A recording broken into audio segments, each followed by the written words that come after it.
Hello. I thought I'd make a quick video about some things that I observe with people in their treatments. So, part of what happens as a practitioner is I'm trying to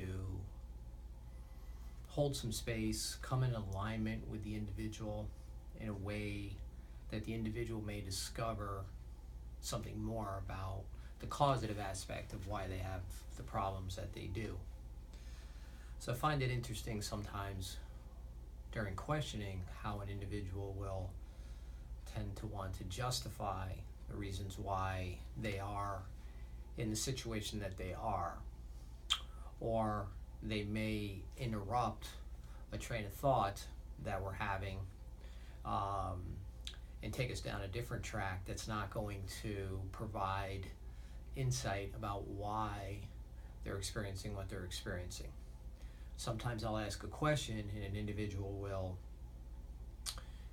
answer a different question, which I find interesting, how they will bump off of topic. So years ago when I was taking dance lessons, I thought an interesting exercise I wanted to share is that there's a situation where women line up on one side of the room in ballroom dancing, men line up in the other.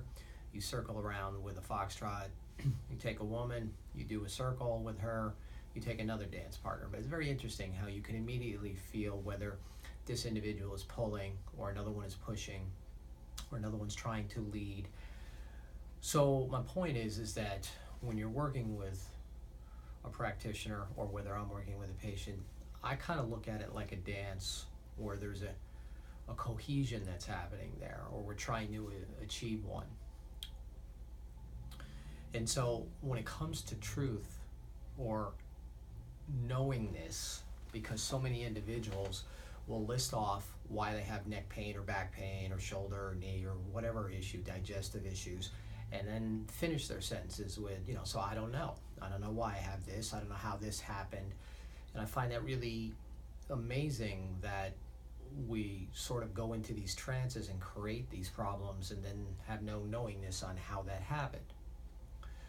But that's also why I feel like therapy is extremely valuable, because a deep state of relaxation allows for people to disengage off of the mentalization, and then more consciousness, potentially love, come through, where we realize that we're something more than just our reactions and our attachments and our patterning and programming that we have that help get us into these problems. So my point is that you have to kind of hold the space. You have to ask the questions and then wait and allow for consciousness or insight to show up. It's not something that we want to have the ego or the mental part of our existence dominate with all kinds of reasons and justifications and interpretations, never really accessing a deeper level of kind of an accuracy about what is, without judgment. It's not that it's more or less or right or wrong, it just is. But how does an individual transform?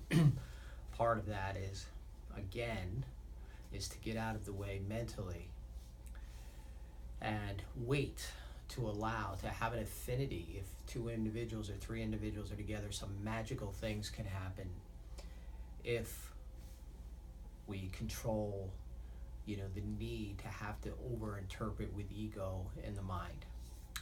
So I think there'd be a lot less disease in the world and more solutions if people allowed themselves to be responsible in the sense of knowing that they know, and then not trying to over-interpret new realization about the way that we are or the way that we're not. Okay? So a few words about that, because I see this over and over again, and it's a very interesting phenomena or dynamic.